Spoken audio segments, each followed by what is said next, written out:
Audiobook concebido por Cristiane Batista, obrigada. Primeira conferência, Carl Jung. O presidente da mesa, Dr. H. Christon Miller, senhoras e senhores, nesta sala presto meus serviços de intermediário, exprimindo a nossa acolhida ao professor Jung, o que constitui para mim um prazer muito grande. Todos nós, professor, estivemos ansiosos, contando os dias durante meses, à espera de sua chegada. Dos que aqui se encontram, muitos esperavam por esses seminários, antecipando a chegada de uma nova luz. Muitos de nós aqui viemos por considerá-lo o homem que salvou a psicologia moderna de um isolamento perigoso no campo da ciência e do conhecimento.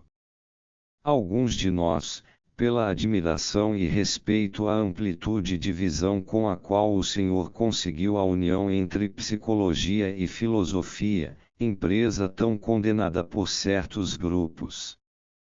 Por seu intermédio foram reformulados o valor e o conceito da liberdade humana em termos de pensamento psicológico. O Senhor nos proporcionou inúmeras e valiosas ideias, mas, acima de tudo, não desistiu de aprofundar os estudos da psique humana no ponto em que toda a ciência acaba por esmorecer. Por estes e por inúmeros outros bens, que cada um de nós conheceu individual e independentemente, agradecemos-lhe e esperamos com ansiedade o que escondem esses encontros. C.G. Jung, senhoras e senhores, antes de mais nada, gostaria de frisar que minha língua materna não é o inglês, portanto, se minha expressão for deficiente em algum aspecto, peço-lhes, desde já, que me desculpem. Como é do conhecimento de todos, o meu propósito é traçar um breve esboço de certos conceitos fundamentais em psicologia. Se minha exposição concerne principalmente a meus próprios princípios ou pontos de vista, não quer isso dizer que desconsidere o valor das grandes contribuições de outras pessoas, igualmente dedicadas a esse campo. Do mesmo modo, está longe de mim a intenção de colocar-me indevidamente num primeiro plano. Estou certo de que todos que me ouvem aqui têm tanta consciência quanto eu dos méritos de Freud e de Adler.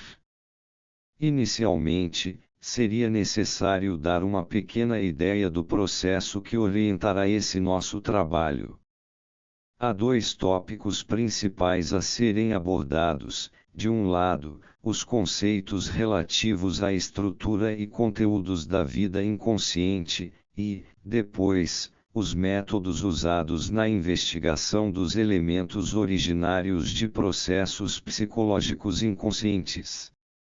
O segundo tópico subdivide-se em três partes: o método da associação de palavras, o método da análise dos sonhos e, por último, o método da imaginação ativa. É evidente a impossibilidade de proporcionar-lhes um apanhado completo de tudo aquilo que cada um desses tópicos tão complexos possa encerrar no que se refere, por exemplo, a problemas filosóficos, éticos e sociais inerentes à consciência coletiva de hoje. Ou ainda, as pesquisas históricas e mitológicas necessárias à sua elucidação. Embora remotos na aparência, esses fatores básicos são os mais importantes no equilíbrio, no controle e nos distúrbios da condição mental do indivíduo, sendo eles, ainda, que criam a raiz da discórdia no campo das teorias psicológicas. Não obstante minha formação médica e meu consequente relacionamento com a psicopatologia, tenho a certeza de que esse ramo específico da psicologia conhecerá inúmeros benefícios através de um estudo mais profundo e amplo da psique normal em geral. O médico não deve jamais perder de vista o seguinte: as doenças são processos normais perturbados e nunca inter per se, dotados de uma psicologia autônoma. Similia similibus curantur é uma notável verdade da antiga medicina e, como tal, pode também resultar num grande engano. Assim, a psicologia médica deve prevenir-se contra o risco de ela mesma tornar-se doente. Parcialidade e estreitamento de horizontes são características neuróticas largamente conhecidas. Tudo o que eu disser aqui permanecerá como um torso inacabado. Lamentavelmente, trago apenas pequena quantidade de novas teorias, pois meu temperamento empírico está muito mais ansioso por novos fatos do que pela especulação a ser feita em torno deles, embora isso se constitua, eu o reconheço, num agradável passatempo intelectual.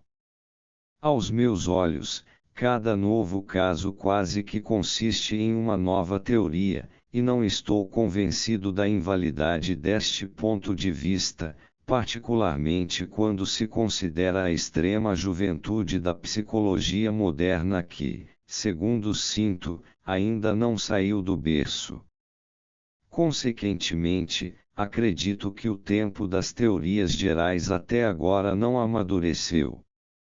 Parece-me, às vezes, que a psicologia ainda não compreendeu nem a proporção gigantesca de sua missão, nem a perplexidade e desanimadora complicação da natureza de seu objeto, a própria psique. É como se mal estivéssemos acordando para essa realidade, com a madrugada ainda muito obscura para compreendermos perfeitamente o porquê da psique, constituindo-se no objeto da observação e do julgamento científico, ser ao mesmo tempo o seu sujeito, o meio através do qual se fazem tais observações.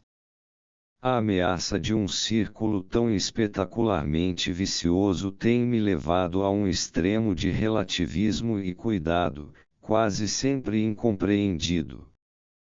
Não é minha intenção perturbar nosso relacionamento durante esses seminários, levantando opiniões e críticas inquietantes. O fato de aqui mencioná-las serve como um pedido de desculpas antecipado para confusões desnecessárias que poderão surgir no desenrolar de nossos trabalhos.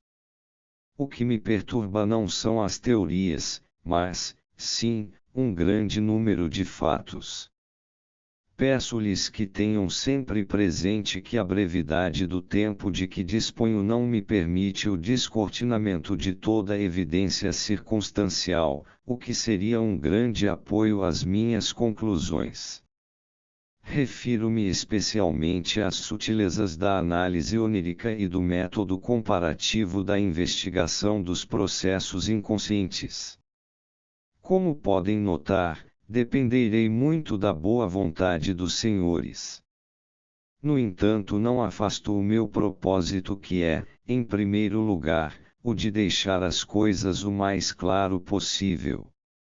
A psicologia como ciência relaciona-se, em primeiro lugar, com a consciência, a seguir, ela trata dos produtos do que chamamos psique inconsciente, que não pode ser diretamente explorada por estar a um nível desconhecido, ao qual não temos acesso. O único meio de que dispomos, nesse caso, é tratar os produtos conscientes de uma realidade, que supomos originários do campo inconsciente, esse campo de representações obscuras ao qual Kant, em sua antropologia, se refere como sendo um mundo pela metade. Tudo o que conhecemos a respeito do inconsciente foi-nos transmitido pelo próprio consciente. A psique inconsciente, cuja natureza é completamente desconhecida, sempre se exprime através de elementos conscientes e em termos de consciência, sendo esse o único elemento fornecedor de dados para a nossa ação. Não se pode ir além desse ponto, e não nos devemos esquecer que tais elementos são o único fator de aferição crítica de nossos julgamentos. A consciência é um dado peculiar, um fenômeno intermitente. 1/5, 1/3, ou talvez metade da vida humana se desenrola em condições inconscientes. Nossa primeira infância também se desenvolve a esse nível. É no inconsciente que mergulhamos todas as noites, e apenas em fases entre o dormir e o despertar é que temos uma consciência mais ou menos clara e, em certo sentido, bastante questionável quanto à sua clareza. Presume-se, por exemplo, que uma menina ou menino sejam conscientes aos 10 anos de idade, entretanto qualquer um pode provar ser essa uma consciência bastante peculiar, talvez uma consciência sem ter consciência do eu. Conheço inúmeros casos de crianças, entre 11 e 14 anos, às vezes até mais velhas, que foram subitamente atingidas por esse clarão essencial, eu sou. Pela primeira vez sentem que são eles próprios a experimentar, a considerar um passado, no qual se lembram de coisas acontecendo, mas não têm consciência de si próprios dentro de tais acontecimentos. Admitamos que quando se diz eu não há critério absoluto para constatar se temos uma experiência de fato do que seja esse eu. Talvez nossa compreensão do eu ainda seja fragmentária e, quem sabe, futuramente as pessoas saibam muito mais a esse respeito e integrem muito mais em si próprias o significado do eu para o ser humano do que nós. Na verdade, não se pode antever que esse processo terminará. A consciência é como uma superfície ou película cobrindo a vasta área inconsciente cuja extensão é desconhecida. Ignoramos a extensão do domínio inconsciente pela simples razão de desconhecermos tudo a seu respeito. Não se pode dizer coisa alguma a respeito daquilo sobre o qual nada se sabe. Quando dizemos inconsciente, o que queremos sugerir é uma ideia a respeito de alguma coisa, mas o que conseguimos é apenas exprimir nossa ignorância a respeito de sua natureza. Há apenas provas indiretas sobre a existência de uma esfera mental de ordem subliminar. Temos alguma justificação científica que prove sua existência? A partir dos produtos dessa mente inconsciente podemos tirar determinadas conclusões quanto à sua possível natureza. Entretanto, todo cuidado será pouco para não cairmos num antropomorfismo exagerado, pois os fatos, em sua realidade, podem ser bastante diferentes da imagem que a nossa consciência forma deles. Se, por exemplo, tomarmos o mundo físico e o compararmos à imagem que dele é formada pelo consciente, descobriremos todo tipo de idealizações mentais que não existem como fatos objetivos. Assim, vemos cores e ouvimos sons, mas na realidade trata-se de vibrações. O que acontece é que precisamos de um laboratório equipado com aparelhos complexos para estabelecermos um quadro desse mundo desligado de nossos sentidos e de nossa psique, e suponho que aconteça exatamente o mesmo com o nosso inconsciente. Deveríamos ter um laboratório para que fosse estabelecido, através de métodos objetivos, como são as coisas em sua verdade no mundo inconsciente. Assim, essa crítica deverá nortear todo o ponto de vista e a afirmação que eu fizer ao longo das conferências, quando tratar do inconsciente. Tudo será como se, e os senhores nunca deverão esquecer tal restrição. A mente consciente caracteriza-se sobremaneira por uma certa estreiteza, ela pode apreender poucos dados simultâneos num dado momento. Enquanto isso, tudo o mais é inconsciente, apenas alcançamos uma espécie de continuidade, de visão geral ou de relacionamento com o mundo consciente através da sucessão de momentos conscientes. É impossível estabelecermos continuamente uma imagem de totalidade devido à própria limitação da consciência.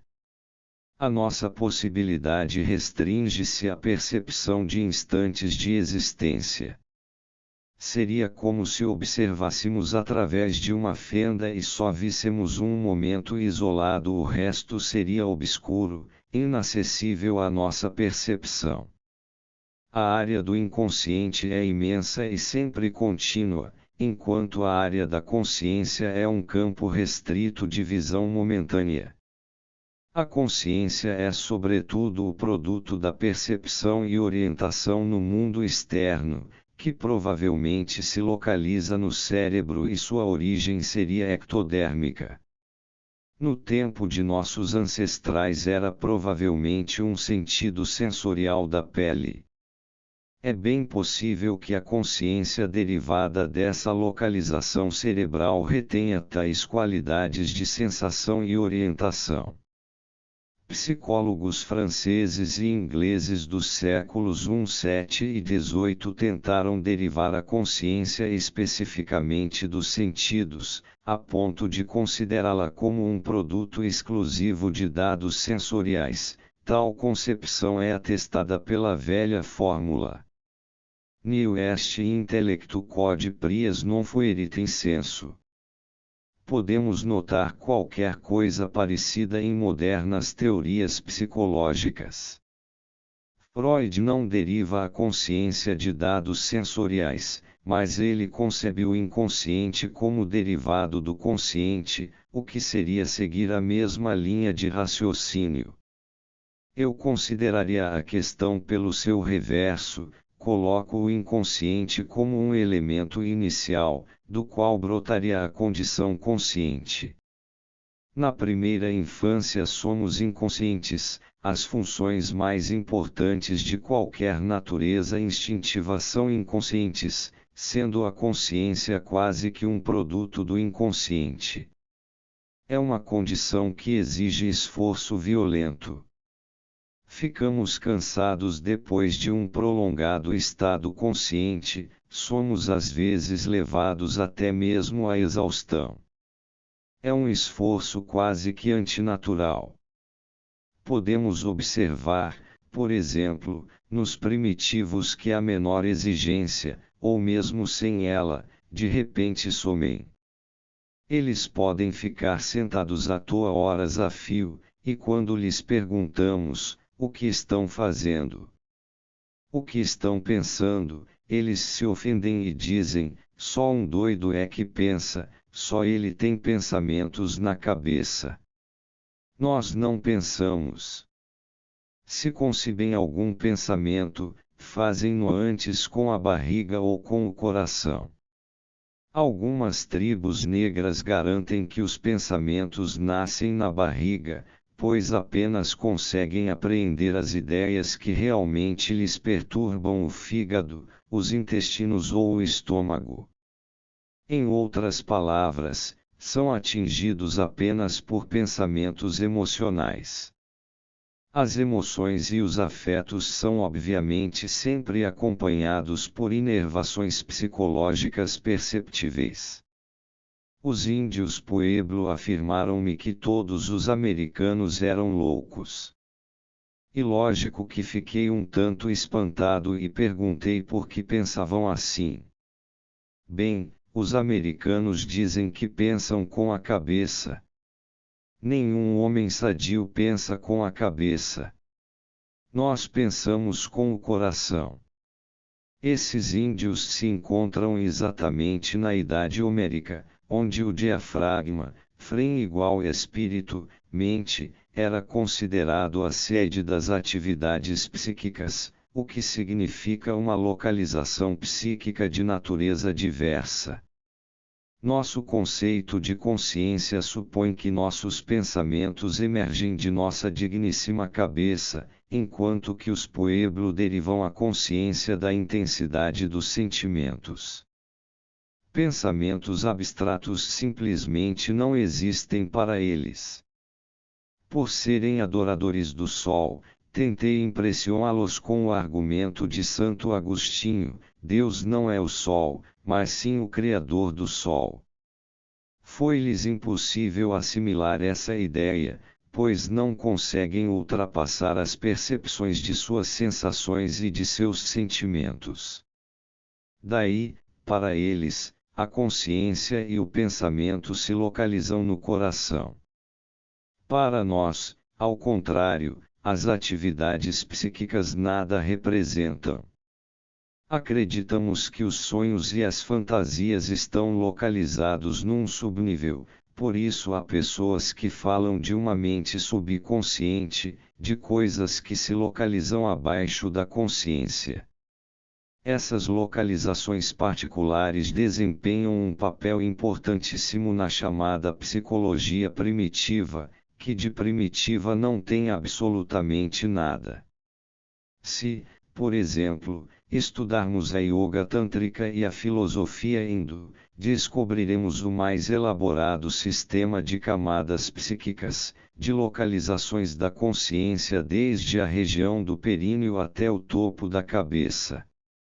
Esses centros são os chamados chakras, encontrados não apenas nos ensinamentos da yoga, mas também nos velhos tratados alemães sobre a alquimia que, logicamente, não se originam de um conhecimento da yoga.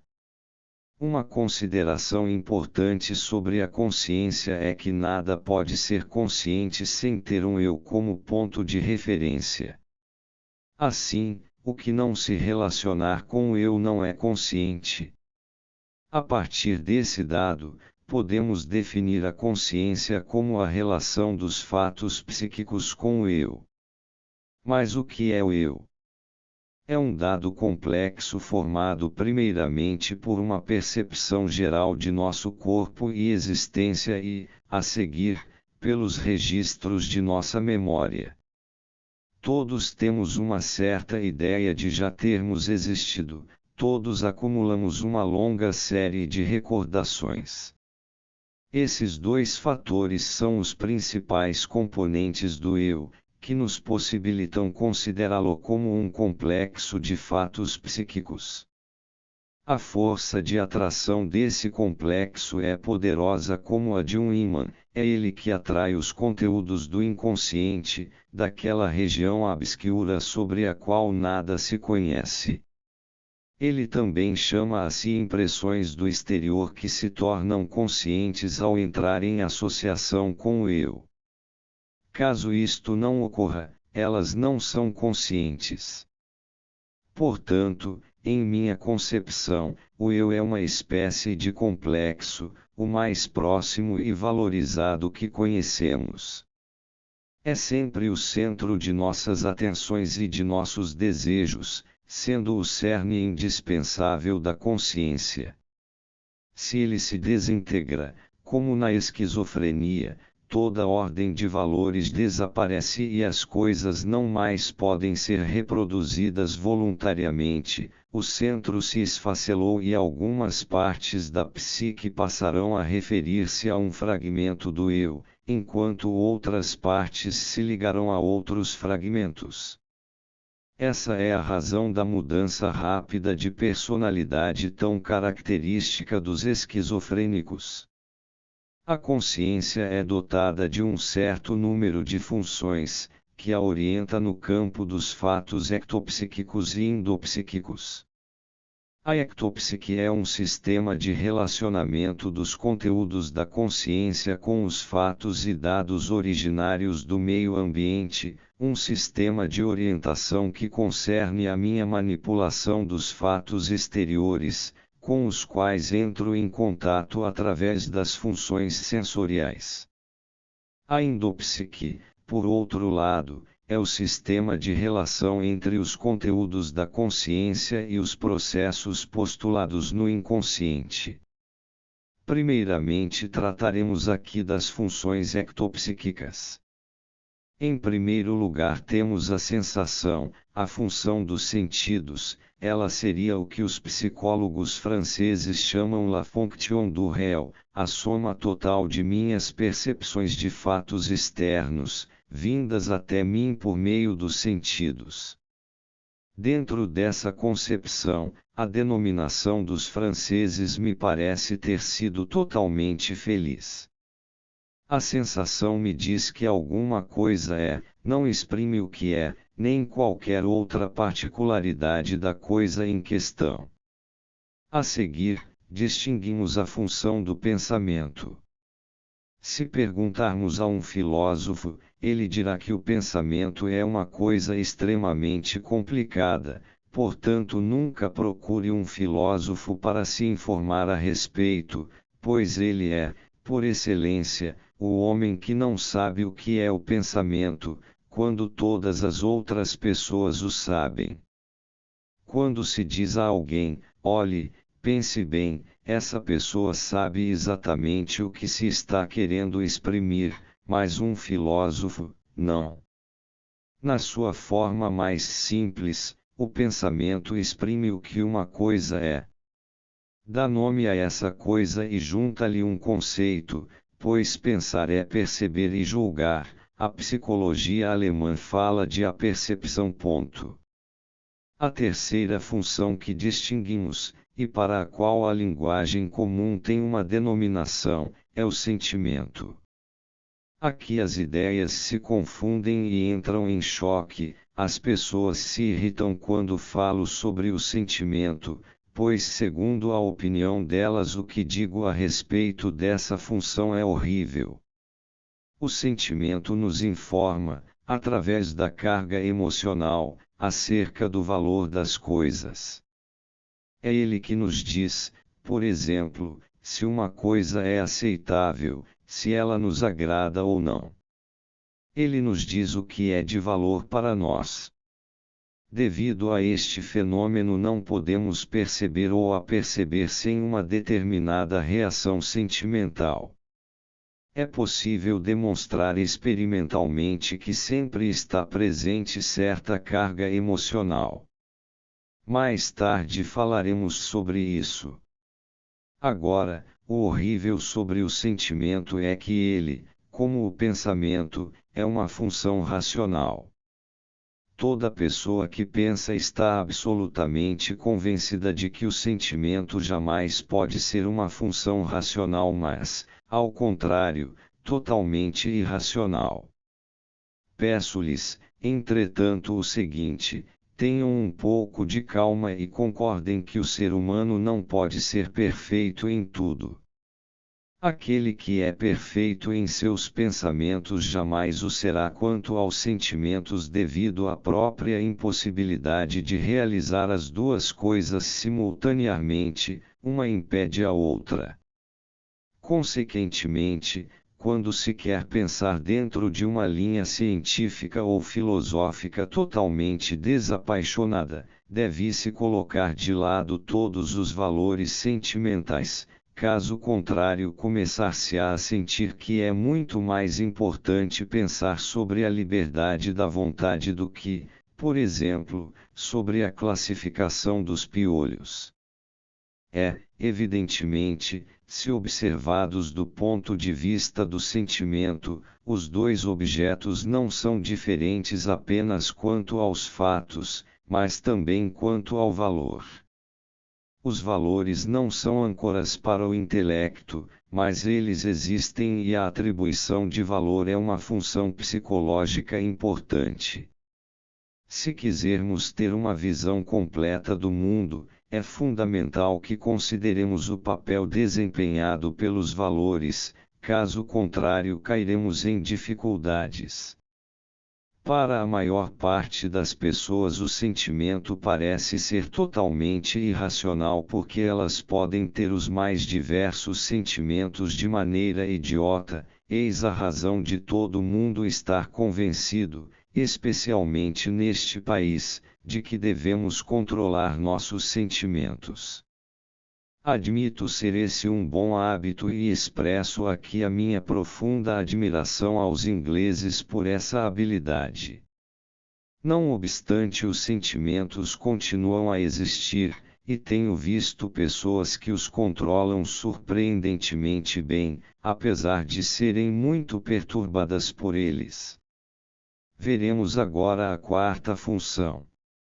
Recapitulando, a sensação diz que alguma coisa é, o pensamento exprime o que ela é, o sentimento exprime-lhe o valor. O que mais, então, poderia existir?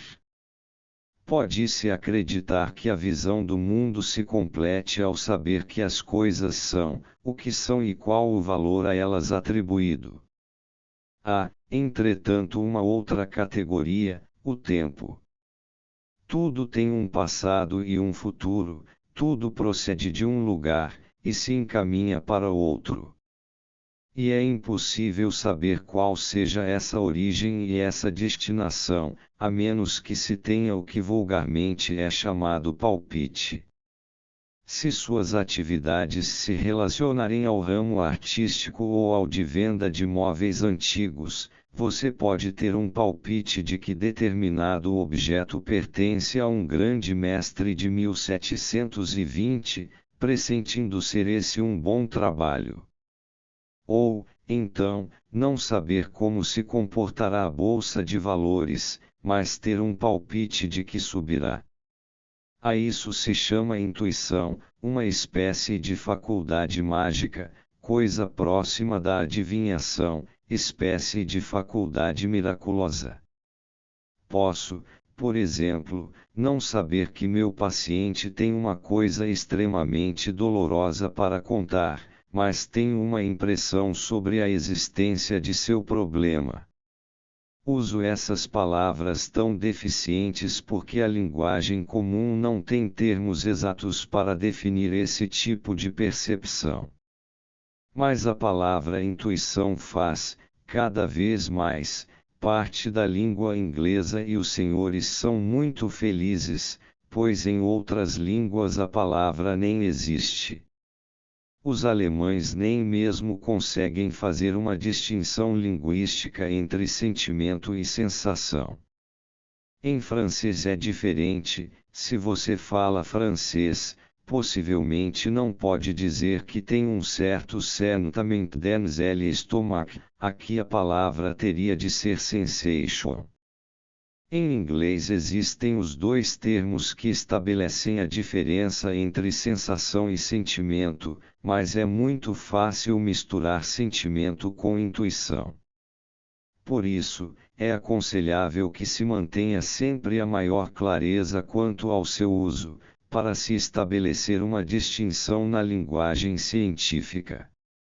Devemos definir o que estamos pensando quando usamos certos termos, ou então cairemos numa linguagem ininteligível, o que sempre resulta em desastre, especialmente na psicologia.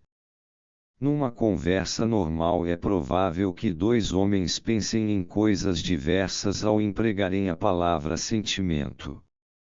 Há, por exemplo, psicólogos que usam a palavra sentimento, definindo-a como uma espécie de pensamento truncado. O sentimento nada mais é do que um pensamento inacabado, eis a definição de um psicólogo bastante conhecido. Mas o sentimento é algo genuíno, é algo real, é uma função, e por isso existe um nome para ele. A mente instintiva e natural sempre concebe um nome para as coisas dotadas de existência real. Só psicólogos inventam nomes para as coisas que não existem. A última função definida, a intuição, parece ser bastante misteriosa e os senhores sabem que eu sou muito místico, como se diz por aí. Bem, essa então é uma das minhas peças de misticismo. A intuição é a função pela qual se antevê o que se passa pelas escoínos, coisa que habitualmente não é possível. Entretanto, encontramos pessoas que fazem isso e acabamos acreditando nelas. É uma função que normalmente fica inativa se vivemos trancados entre quatro paredes, numa vidinha de rotina.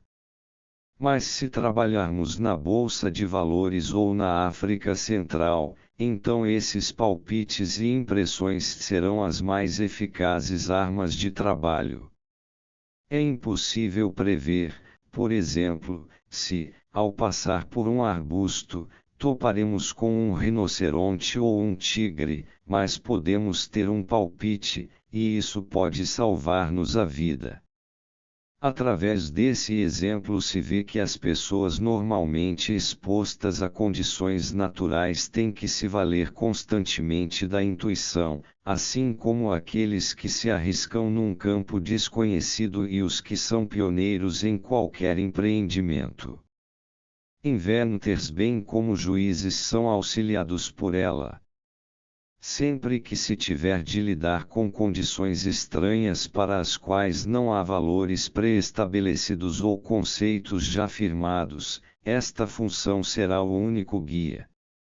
Tentei descrever esta função da melhor maneira possível, mas pode ser que as coisas não tenham ficado tão claras.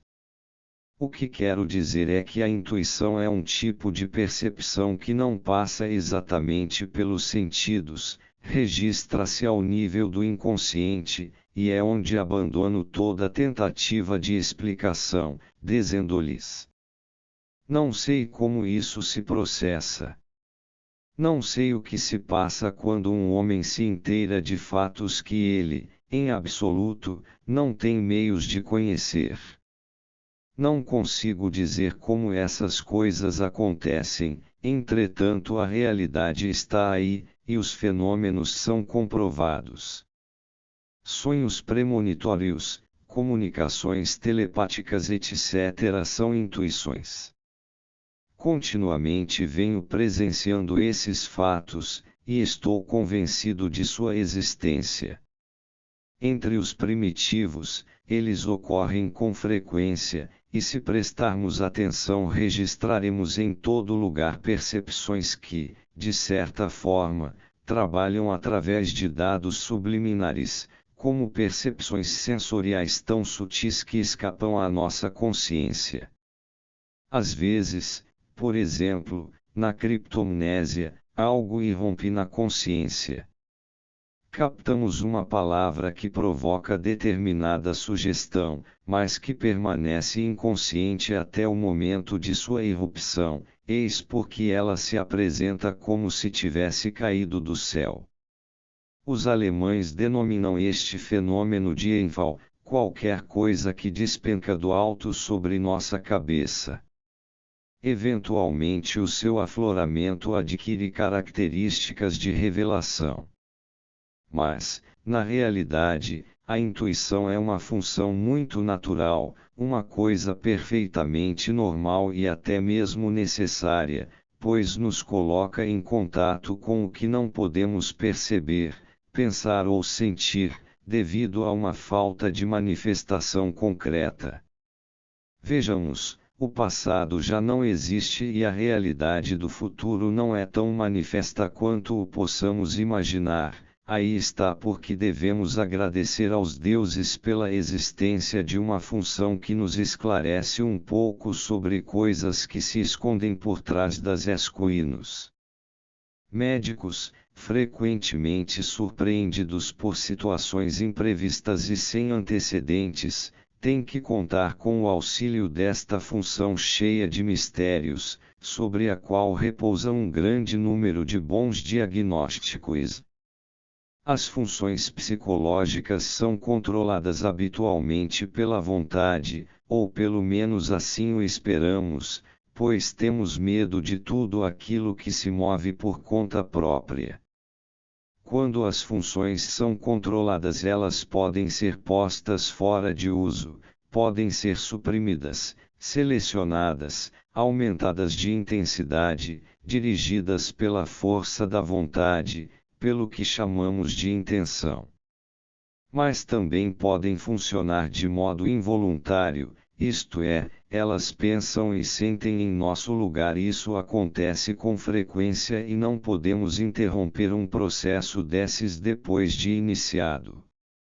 Ou, então, as funções agem de maneira tão inconsciente que não sabemos o que aconteceu, embora nos deparemos, por exemplo, com o resultado de um processo emocional desenvolvido a um estágio inconsciente.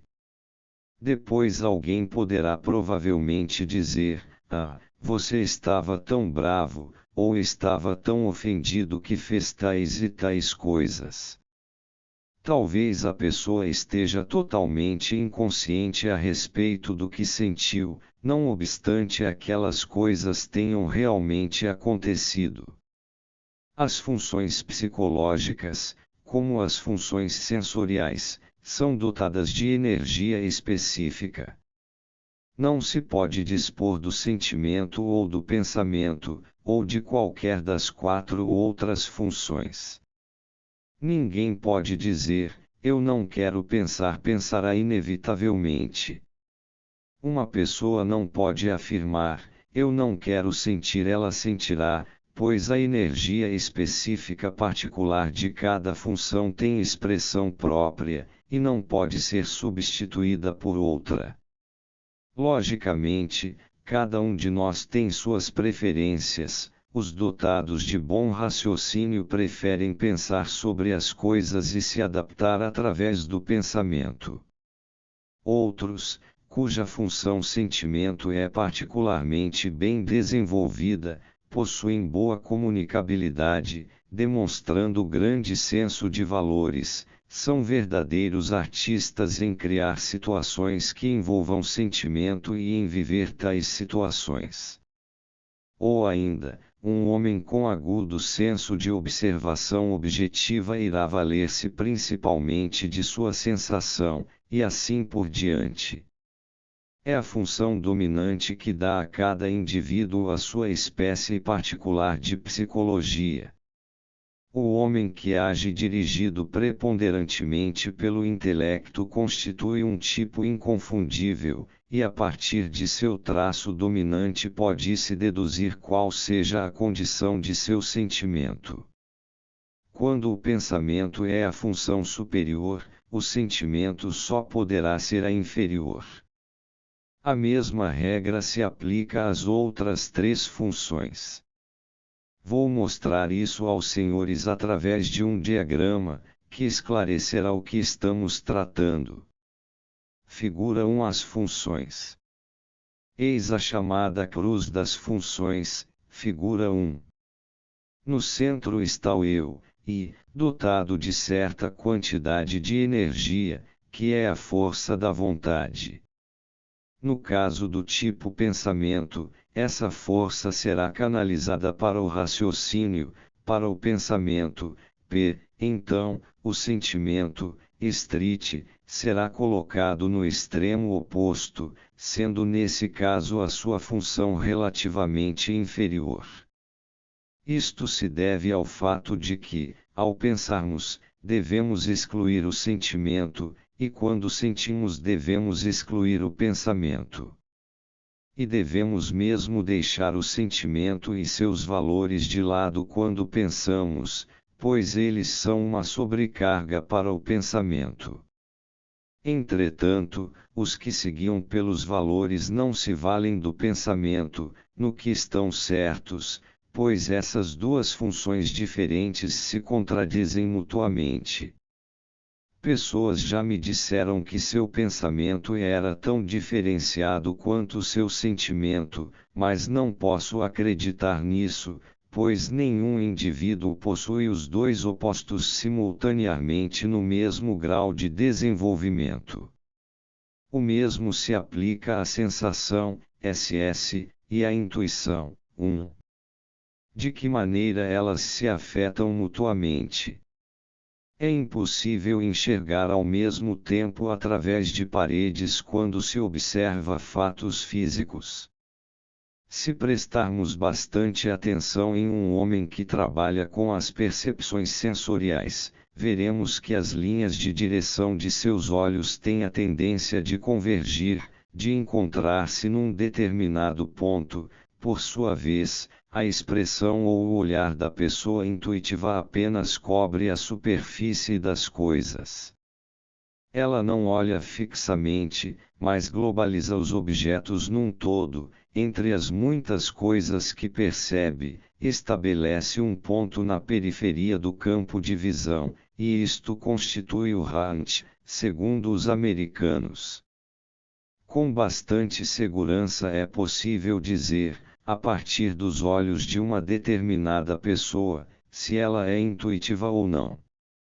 É inerente ao caráter do intuitivo o não prender-se à observação de detalhes, ele sempre busca apreender a totalidade da situação e, então, repentinamente, qualquer coisa emerge dessa globalização. Se você pertence ao tipo sensação, é comum que observe os fatos em sua realidade imediata, mas a intuição não o orientará, devido à incompatibilidade de atuação simultânea particular às duas funções. A dificuldade está em que o princípio de uma exclui o de outra, eis porque as apresento aqui como opostos. Por este simples diagrama poderemos chegar a muitas conclusões importantes sobre a estrutura de determinada consciência. Se, por exemplo, o pensamento é altamente diferenciado, comprovaremos que o sentimento é indiferenciado. O que significaria isso? Que tais pessoas não têm sentimento? Não, eu diria exatamente o contrário. Pessoas do tipo pensamento frequentemente afirmam: tenho sentimentos fortes, sou muito emocionável, sou um temperamental. Na verdade, eles se colocam sob o fluxo poderoso de suas emoções, são tomados por elas e, às vezes, vencidos. A vida particular de professores, por exemplo, constitui estudo interessantíssimo. Se você quiser informações completas sobre a vida de um intelectual em sua casa, pergunte à sua esposa, e ela terá longas histórias para contar.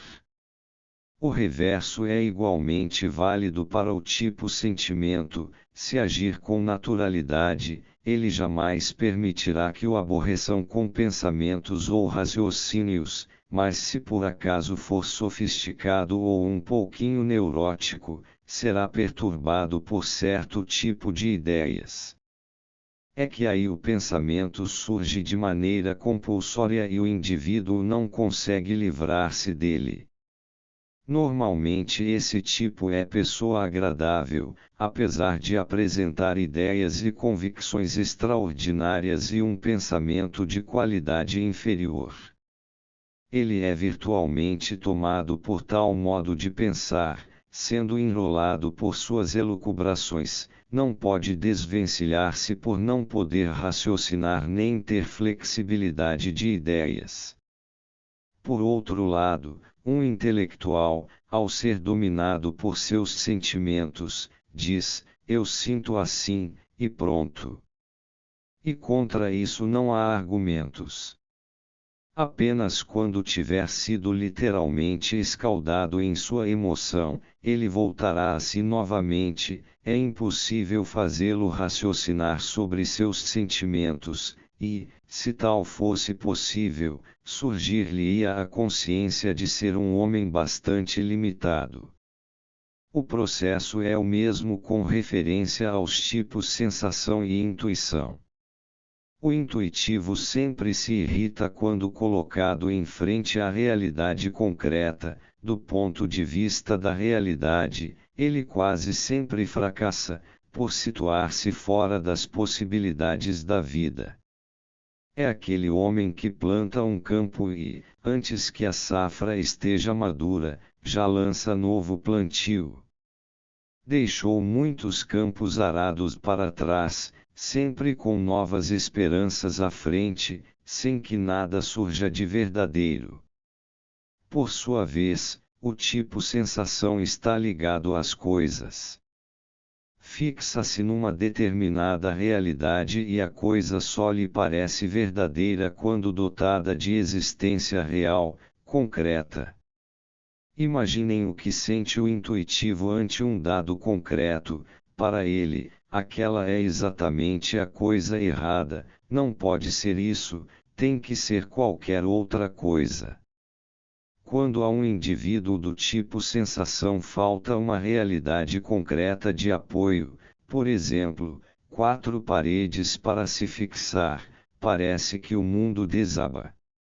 Dê ao intuitivo 4 paredes para viver e a sua única preocupação será um jeito de fugir disso, pois para ele a situação de fato é uma prisão que deve ser destruída o quanto antes, para poder lançar-se à busca de novas possibilidades. Tais diferenças desempenham um papel importante na psicologia prática. Não vão imaginar que eu esteja enquadrando as pessoas, dizendo, ele é um intuitivo, ou ele é do tipo pensamento. É muito comum me perguntarem: fulano de tal não é do tipo pensamento. Minha resposta costuma ser: nunca pensei a esse respeito.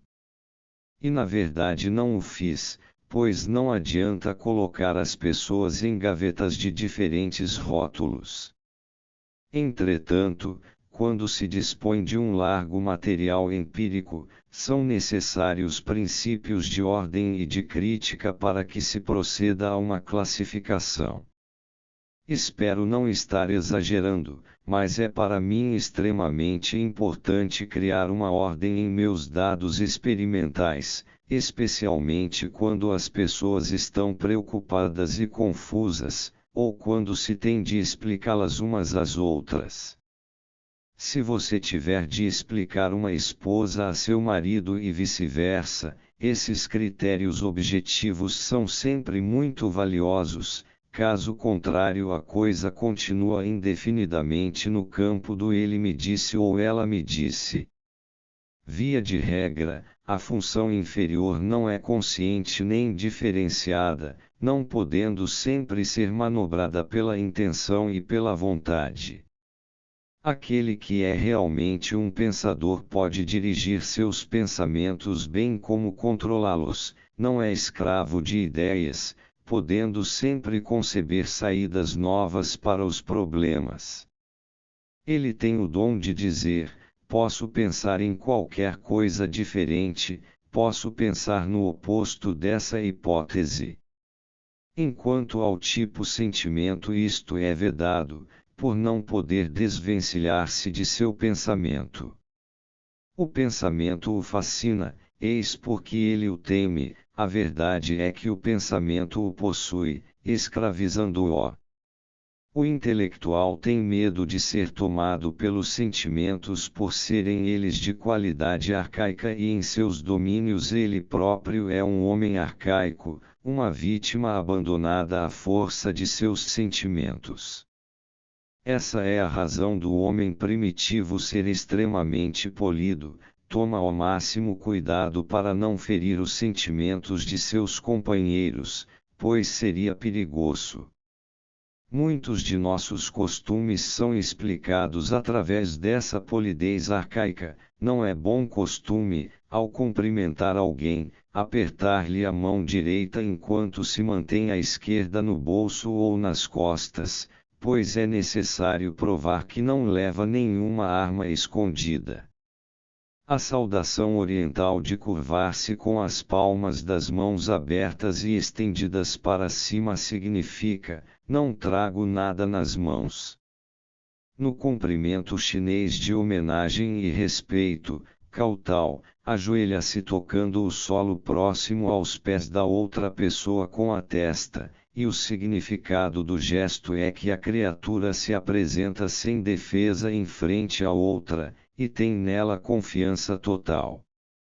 Se estudarmos o simbolismo dos costumes primitivos, veremos que a sua base principal é o medo do outro.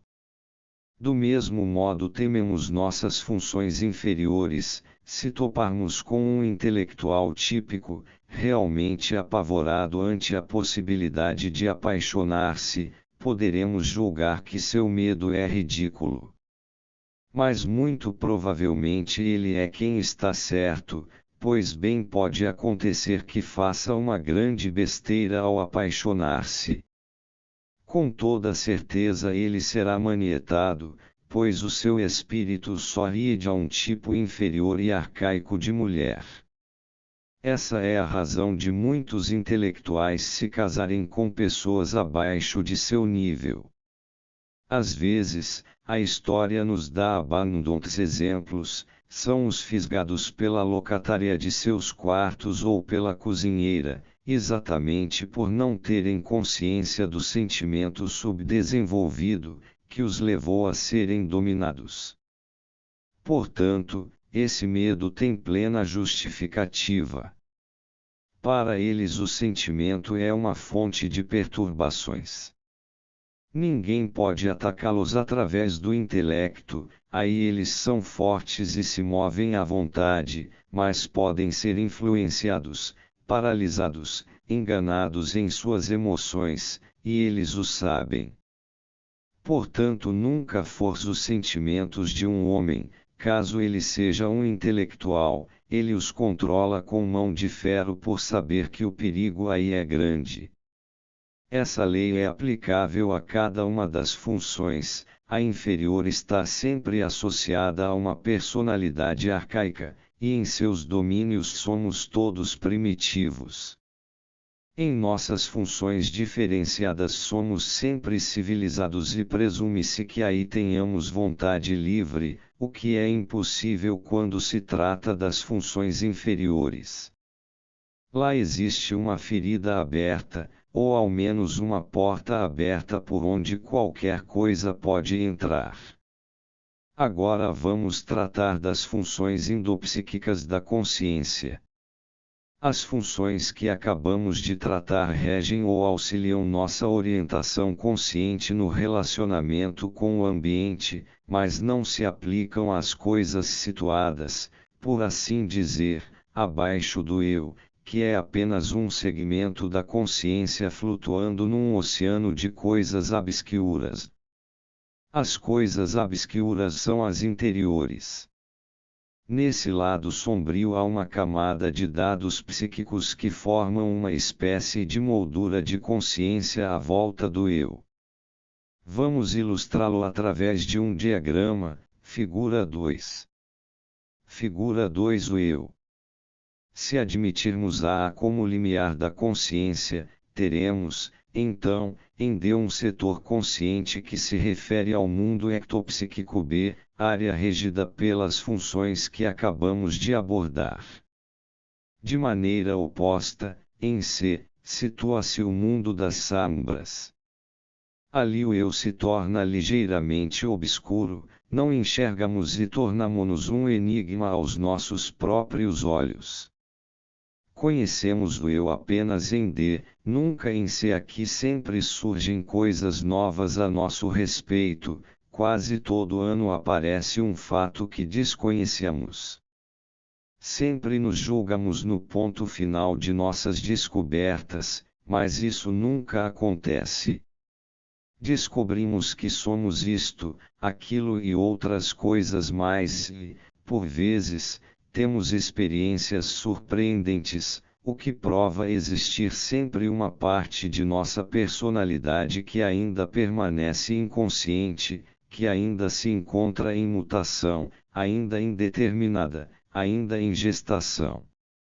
Entretanto, a personalidade que irá surgir, dentro de um ano, já existe em nós, somente que no lado obscuro.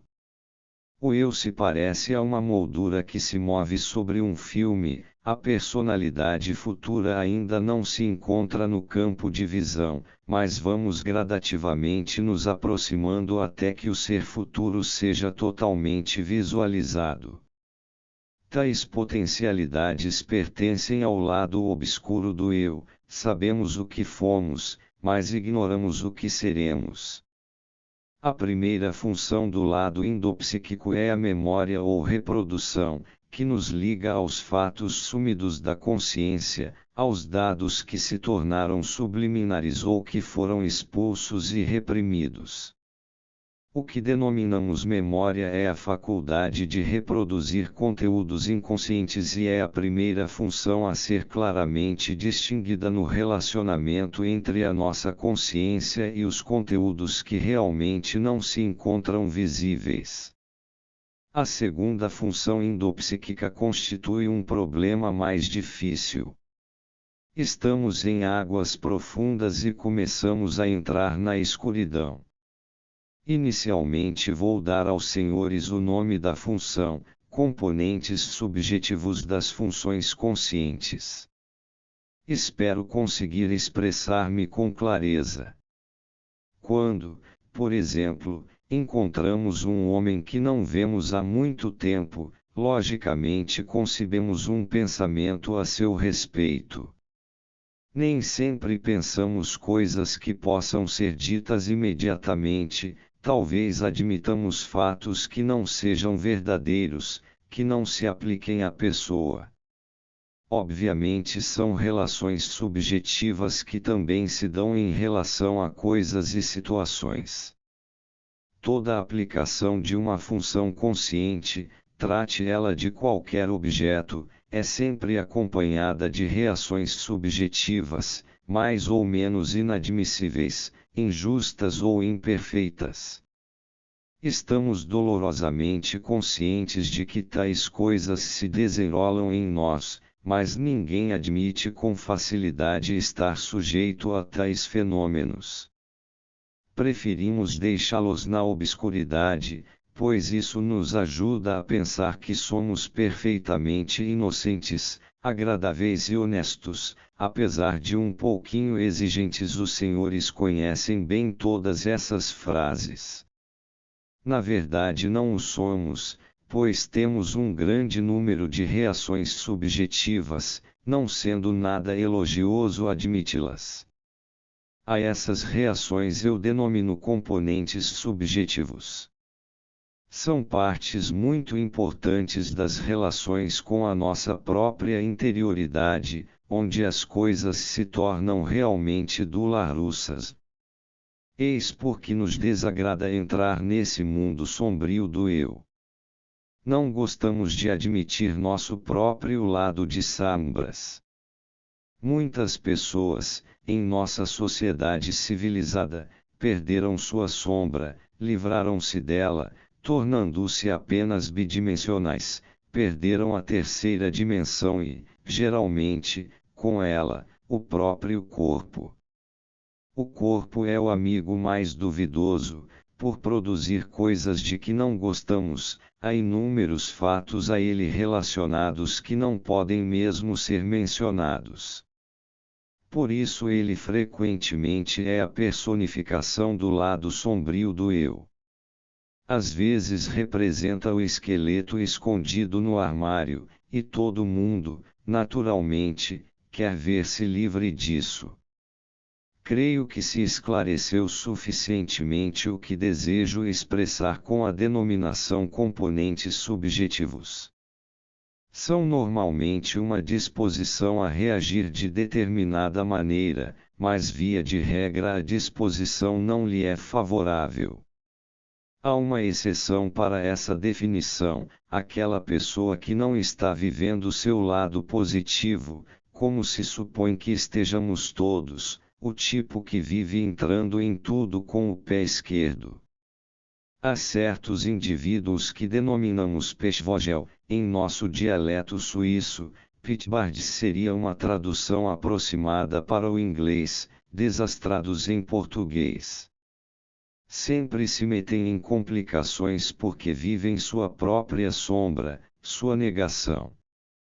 Aquela pessoa que chega tarde a um concerto ou conferência e, devido à sua grande modéstia, ou porque não deseja perturbar os outros, entra cautelosamente no fundo da sala, mas tropeça numa cadeira com grande ruído, atraindo a atenção de todos.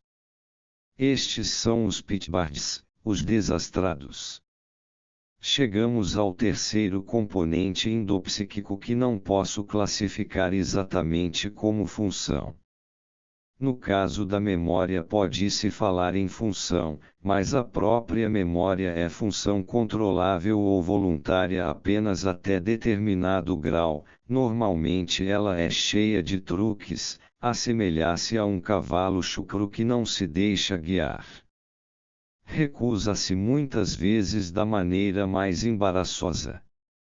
E nem é bom falar quanto ao seu relacionamento com as reações e componentes subjetivos. Agora, então, o quadro começa a piorar, pois chegou a vez das emoções e dos afetos. Logicamente não se trata mais de funções, mas sim, de acontecimentos, pois numa emoção, como a própria palavra o sugere, somos empurrados, expulsos. O eu decente se anula, sendo substituído por alguma outra coisa. É comum que se diga, ele está fora de si, está com o diabo, ou o que foi que te deu hoje, pois a pessoa em tal estado encontra-se como que realmente possuída. O primitivo não diz que sua raiva ultrapassou todas as medidas, diz que um espírito o tomou e o transtornou por completo. Algo semelhante se dá com as emoções, somos simplesmente possuídos, tornamo-nos irreconhecíveis e o nosso autocontrole desce praticamente a zero. É a condição em que o lado interno do homem o domina, e ele não pode impedir que isso aconteça, pode cerrar os punhos e aguentar quieto, mas não consegue fugir do ataque. O quarto fator endopsíquico importante é o que eu denomino invasão, quando o lado obscuro, o inconsciente, tem domínio completo e pode irromper na consciência. Então o controle consciente está totalmente debilitado. Tais momentos não devem necessariamente ser classificados como patológicos, a não ser no velho sentido da palavra, quando patologia significava a ciência das paixões. Na verdade, essa é apenas uma condição extraordinária em que o indivíduo é tomado pelo inconsciente, podendo-se então esperar dele as coisas mais inabituais. Pode-se perder a cabeça de maneira mais ou menos normal, não podemos tomar por anormais certos casos bem conhecidos por nossos ancestrais, porque esses mesmos casos são perfeitamente comuns entre os primitivos. Eles os atribuíam a um demônio, a um incubo ou a um espírito que tomou o indivíduo ou, ainda, ao fato de terem sido abandonados por uma de suas almas. Normalmente o primitivo julga ter até 6. Quando isso acontece, a pessoa fica subitamente alterada, por encontrar-se privada de si própria, sente-se perdida. O fenômeno pode ser observado em pacientes neuróticos. Em certos dias, em certos intervalos, de repente perdem sua energia, eles se perdem, ficando sob influência estranha. O fato não é em si patológico, pertence à fenomenologia humana mais comum, mas estaremos certos de pensar em neurose se as crises se tornarem habituais, pois são coisas que realmente conduzem à neurose, mas constituem também condição excepcional entre pessoas normais. Apresentar emoções dominadoras não é em si patológico, é apenas indesejável. Não devemos atribuir o termo patológico a uma coisa, apenas por ela ser indesejável, porque há no mundo muitas coisas desagradáveis que não são patológicas, como, por exemplo, os cobradores de impostos. Discussão. Dr. J. A. Hadfield, em que sentido o senhor usa a palavra emoção? Coincide com o uso normal do termo sentimento. O Senhor atribui algum significado especial à palavra emoção. C.G. Jung, é ótimo que se tenha colocado essa questão, pois normalmente surgem grandes confusões e mal-entendidos quanto ao uso do termo emoção. É lógico que todos têm o direito de fazer o uso que quiserem das palavras, mas na terminologia científica somos obrigados a nos ater a certas distinções a fim de não nos tornarmos obscuros. Os senhores devem estar lembrados de que me referi ao sentimento como função valorativa, sem atribuir-lhe nenhum significado especial.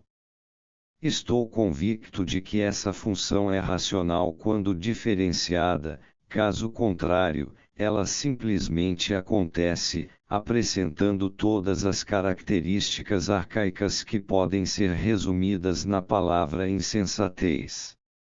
Repito que o sentimento consciente é uma função racional de discriminar valores. A palavra emocional é invariavelmente aplicada quando surge uma condição caracterizada por inervações fisiológicas. Assim, pode-se medi-las até certo ponto, não em suas manifestações psicológicas, mas físicas. É bem conhecida a teoria de James Lange sobre a emoção. Dou o mesmo significado à emoção e ao afeto. São a mesma coisa que nos afeta, que interfere em nós.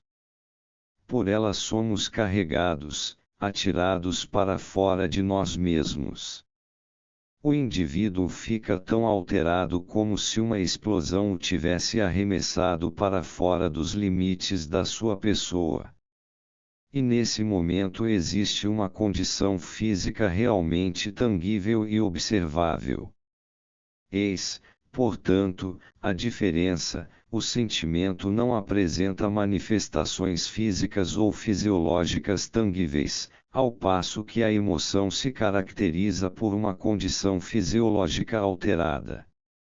A teoria de James Lange sobre a emoção diz que só acontece realmente uma emoção quando tomamos consciência das mudanças fisiológicas da condição geral. Tomemos, por exemplo, uma situação em que nos deparamos à beira de sentir raiva, temos certeza de que nos iremos enfurecer, depois sentimos o sangue subir à cabeça. Só então sentimos realmente raiva, nunca antes. Antes é apenas a antecipação mental do que está chegando, mas quando o sangue sobe, aí somos dominados pela raiva e imediatamente o corpo é afetado. E ao termos consciência de nossa fúria, ela aumenta 2 vezes mais. Somente nessa hora é que mergulhamos numa emoção verdadeira. Mas quando temos um sentimento, temos controle. Estamos acima da situação, podendo dizer: eu gosto muito, ou não gosto nada de tal coisa, tudo está quieto e nada acontece. Podemos mesmo pacificamente dar a seguinte informação a uma pessoa: eu te odeio. Mas quando se diz isso com rancor, então é a emoção que age. Deslocar uma mente não causa emoção em nós, nem no outro. As emoções são mais contagiantes, são verdadeiras desencadeadoras de epidemia mental. A multidão que, por exemplo, esteja presa de uma condição emocional, sensibiliza a todos os que nela se encontram, não havendo possibilidade de escapar. Mas os sentimentos dos outros, em absoluto, não nos concernem, e podemos observar que o sentimento diferenciado tem efeito calmo sobre nós, o que não se dá com a pessoa dominada por uma emoção. Ela nos atinge porque o fogo continuamente dela se irradia. A chama da emoção está em seu rosto. Através de uma espécie de sincronização, o sistema nervoso simpático se altera, fazendo-nos apresentar provavelmente os mesmos sinais dentro de algum tempo, o que não se dá com os sentimentos. Estou sendo claro. Dr. Henry V. Dix, continuando essa questão, posso perguntar-lhe qual é, a seu ver, a ligação entre afetos e sentimentos. C.G. Jung, o problema está apenas numa questão de grau. Se houver um valor obsessivamente forte, sua tendência é tornar-se emoção num dado momento, ou seja, quando atingir a intensidade suficiente para causar uma inervação fisiológica. Todo processo mental provavelmente causa ligeiras inervações desse tipo, e são realmente tão pequenas que não há meios de demonstrá-las. Existe, entretanto, um método bastante sensível de registrar as emoções em suas manifestações fisiológicas, trata-se do efeito psicogalvânico. Baseia-se na diminuição da resistência elétrica da pele sob a influência emocional, o que não se dá sob a influência do sentimento. Vou citar o seguinte fato como exemplo: fiz uma experiência com um antigo professor da clínica, que funcionava como meu companheiro de teste num aparelho de mensuração psicogalvânica. Pedi-lhe que imaginasse algo que lhe fosse extremamente desagradável e acerca do qual eu não tivesse conhecimento. O objeto de sua imaginação deveria ser realmente doloroso. Tais experiências eram-lhe muito familiares e sua capacidade de concentração verdadeiramente poderosa. O professor se deteve num determinado fato, mas não se registrou alteração considerável na resistência elétrica da pele. Não surgiu o mínimo acréscimo de corrente. Aí me deu um estalo. Naquela manhã eu observara que alguma coisa de natureza extremamente desagradável estava acontecendo com o meu chefe. Bem, vou tentar o golpe, pensei. E disse-lhe: não é o caso com o fulano de tal, mencionando-lhe apenas o nome. Imediatamente houve um dilúvio de emoção. A reação anterior era apenas referente a um sentimento. É curioso que a dor histérica não cause contração das pupilas nem se faça acompanhar de inervação fisiológica, apesar de ser uma dor realmente intensa. A dor física, por outro lado, apresenta contração das pupilas. É possível experimentar sentimentos intensos sem alteração fisiológica, mas tão logo surjam as alterações fisiológicas, o indivíduo fica possuído, dissociado, é atirado para fora de sua própria casa que estará, então, entregue aos demônios. Dr. Eric Graham Howe. Pode-se estabelecer o seguinte paralelo: emoção conação / sentimento-cognição. Enquanto o sentimento corresponde à cognição, a emoção seria conativa. C.G. Jung. Filosoficamente podemos denominá-los assim. Não tenho nada contra. Dr. Howe. Posso fazer outra pergunta? Sua classificação em 4 funções, a saber, sensação, pensamento, sentimento e intuição, parece-me ser semelhante à classificação em 1, 2, 3 e 4 dimensões. O senhor mesmo usou a palavra tridimensional, referindo-se ao corpo humano, acrescentando que a intuição diferia das outras 3 por incluir o fator tempo. Corresponderia ela talvez a uma 4ª dimensão. Nesse caso, sugiro que a sensação corresponda à 1ª dimensão, a cognição perceptual à 2ª, a cognição conceptual, que talvez corresponda à sua denominação sentimento, a terceira, enquanto que a intuição corresponderia à quarta dimensão. C.G. Jung, o senhor pode entender isso assim. Uma vez que a intuição pareça atuar como se às vezes não houvesse tempo e às vezes não houvesse espaço, pode-se dizer que eu realmente acrescento aqui uma quarta dimensão. Mas convém não ir muito longe. O conceito de 4 dimensões não produz fatos. A intuição às vezes se assemelha à máquina do tempo de H.G. Wells. Os senhores se lembram daquele motor estranho que, quando a gente se assentava sobre ele, era movido no tempo, e não no espaço. O veículo consistia de 4 colunas, das quais apenas 3 permaneciam sempre visíveis, a quarta era muito apagada por representar o fator tempo. Sinto muito, mas a intuição é algo semelhante à quarta coluna. Existe algo como uma percepção inconsciente, ou que capta as coisas por vias inconscientes para nós. Temos material empírico suficiente para provar a existência dessa função. Sinto muito que tais coisas existam. Meu intelecto bem que preferia um universo de contornos bem definidos, sem conjunções difusas. Mas existem essas teias de aranha no cosmos. Não obstante, não atribuo à intuição nenhum caráter místico. É possível explicar com exatidão por que alguns pássaros voam distâncias fabulosas, ou o porquê das proezas de lagartas, borboletas, formigas e cupins. Aí estão envolvidas várias questões. Considerem o fato de a água possuir a sua maior densidade a 4 graus Celsius. Por que isto? Porque a energia tem limitações quânticas.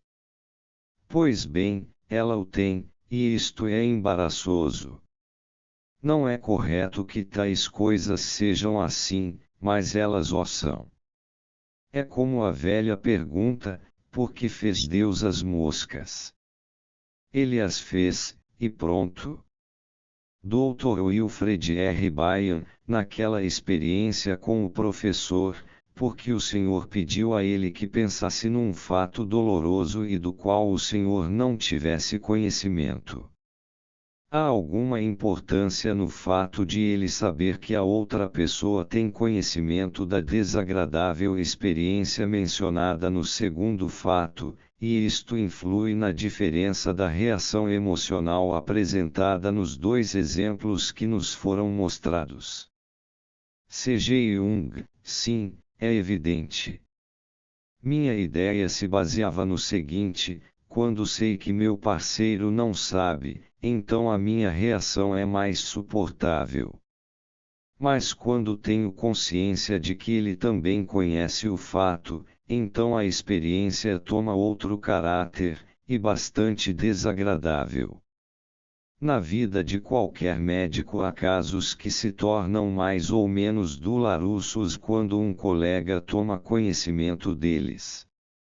E eu tinha quase certeza de que se eu lhe desse a entender que eu sabia do fato, ele pularia como um foguete.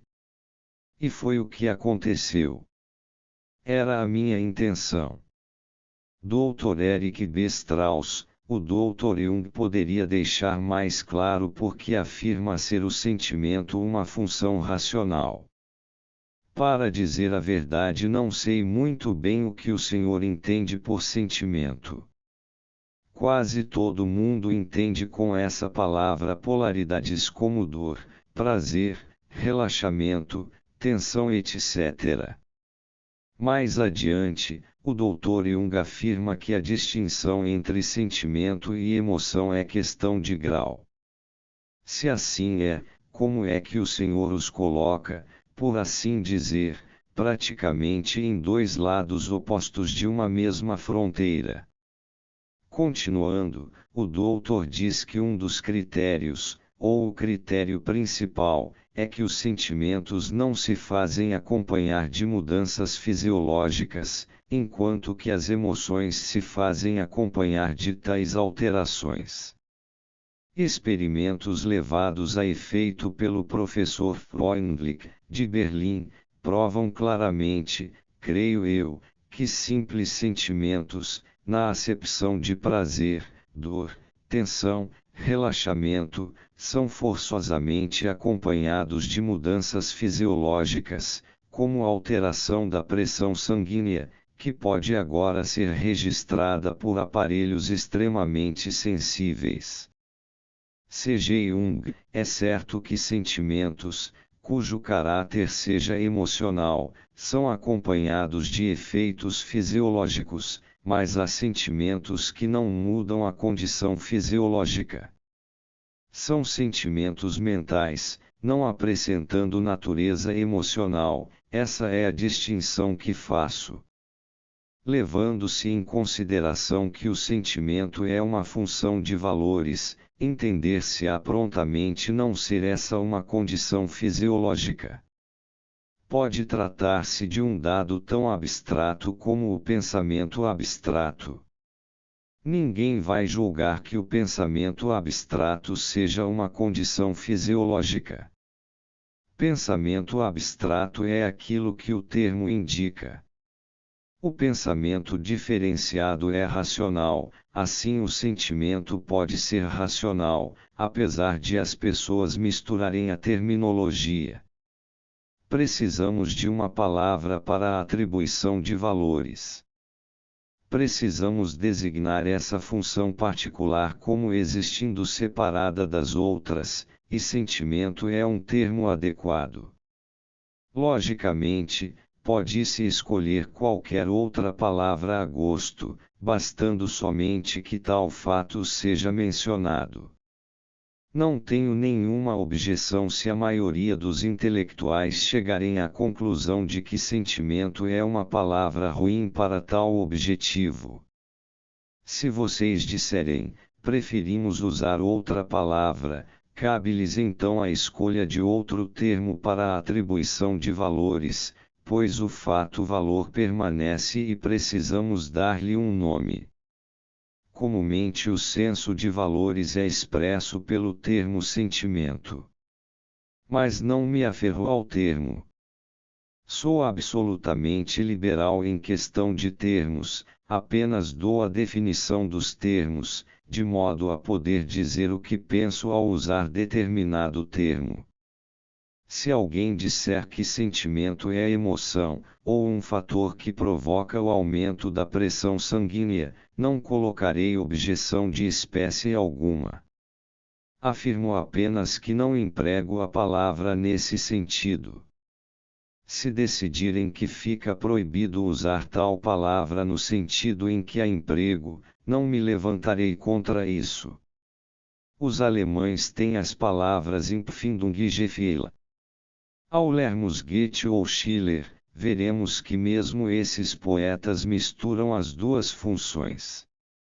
Psicólogos alemães recomendaram a supressão da palavra Empfindung para designar sentimento, e propõem que se use em seu lugar Gefühl para valores, enquanto que a primeira designaria a sensação. Nenhum psicólogo atual diria, o sentimento dos meus olhos, da minha pele ou de meus ouvidos. É verdade que há gente dizendo ter sentimento no seu dedo do pé ou na orelha, mas atualmente não é possível mais se servir de uma linguagem científica deste tipo. Tomando ambas as palavras como idênticas, poder-se-iam exprimir os estados mais acalorados pelo termo Empfindung, mas soaria exatamente como se um francês falasse sobre les sensations les plus nobles de l'amour.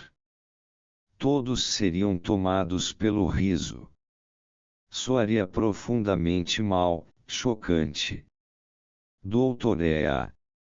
Bennett, o senhor acredita que a função superior permaneça consciente durante o período de depressão, no caso de um paciente maníaco depressivo. C.G. Jung não diria isso. Considerando-se o caso de insanidade maníaco-depressiva, constata-se que ocasionalmente prevalece, na fase maníaca, uma função, e na fase depressiva é sucedida por outra. Pessoas que são vivas, sanguíneas, agradáveis e gentis na fase maníaca, e que não pensam muito, subitamente, quando a depressão chega, tornam-se pensativas, tomadas de ideias obsessivas, e vice-versa. Conheço diversos intelectuais de disposição maníaco-depressiva. Na fase maníaca são muito claros, produtivos, pensando livremente e de maneira bastante abstrata. A isso se sucede o período depressivo em que surgem sentimentos fixos e escravizadores. São presas de estados de espírito terríveis, vejam bem, estados de espírito e não pensamentos. Estes são logicamente pormenores psicológicos, observáveis em homens de 40 anos, ou um pouco mais, que tiveram um tipo particular de vida, de atividade intelectual ou de valores, e subitamente essa estrutura vai abaixo, fazendo surgir exatamente o seu oposto. Há casos semelhantes e interessantes. O caso de Nietzsche atesta de maneira impressionante a mudança de um tipo de psicologia para o seu oposto na idade madura. Na juventude ele foi um aforista, ao estilo francês, mais tarde, aos 38 anos, estourou num ânimo dionisíaco, exatamente oposto a tudo o que já escreverá até ali. Assim falou Zaratustra pertence a esse período. Dr. Bennett. A melancolia é extrovertida. C.G. Jung, não se pode afirmar exatamente isso por ser uma consideração extremamente ampla. A melancolia poderia ser tomada como condição introvertida, o que não significa uma atitude de preferência. Quando se diz que uma determinada pessoa é introvertida, normalmente se pensa que ela prefere um comportamento ou hábitos introvertidos, o que não exclui, entretanto, a existência de um lado extrovertido. Todos temos os dois lados, caso contrário não nos adaptaríamos, não teríamos influência, ficaríamos desintegrados. A depressão é sempre uma condição introvertida. Os melancólicos mergulham numa espécie de condição embrionária, eis porque eles apresentam este acúmulo de sintomas físicos peculiares. Doutora Mary Selaf, o professor Jung considerou a emoção como algo obsessivo que domina o indivíduo. Não compreendi bem qual a distinção que ele faz entre afeto e invasão. C.G. Jung, às vezes se experimentam as chamadas emoções patológicas, é quando se observam conteúdos particulares jorrando em forma de emoções, pensamentos que nunca surgiram antes, às vezes, pensamentos terríveis e fantasias. Algumas pessoas, quando tomadas de grande fúria, ao invés de apresentarem os costumeiros sentimentos de vingança e assim por diante, têm as mais apavorantes fantasias em que se imaginam cometendo um assassinato, cortando braços e pernas do inimigo e coisas desse tipo. São fragmentos do inconsciente que invadem a consciência e, no caso de uma emoção patológica totalmente desenvolvida, chega-se realmente a um estado de eclipse da consciência, ocasião em que as pessoas se tornam tremendamente furiosas, chegando a praticar atos de verdadeira loucura. Isso é uma invasão. E é caso patológico, mas fantasias desse tipo podem ocorrer dentro dos limites da normalidade. Tenho ouvido de pessoas as mais inocentes afirmações como essa. eu queria picá-lo em pedacinhos, e a expressão verbal realmente vem acompanhada de fantasias sangrentas, de outras, esmagaria os miolos do causador de sua fúria, e fazem na fantasia o que é dito meramente como metáfora no estado de calma. Quando essas fantasias se tornam tão vivas que fazem as pessoas terem medo de si mesmas, aí se fala de invasão. Doutora Laff. É isto uma psicose confusional. C.G. Jung, não é absolutamente necessário tratar-se de psicose, nem tampouco precisa ser patológico. Pode-se observar tais reações em pessoas normais quando sob o arrebatamento de determinadas emoções. Certa vez, passei por um estranho e violento tremor de terra, era a primeira vez em minha vida que eu passava por isso. Fiquei dominado pela ideia de que a terra não era sólida, mas simplesmente a pele de um grande animal que se sacudia como um cavalo, imagem que virtualmente me paralisou por instantes. Depois me libertei da fantasia e me lembrei do que dizem os japoneses por ocasião de um terremoto, que a grande salamandra mudou de posição, a grande salamandra que transporta a terra.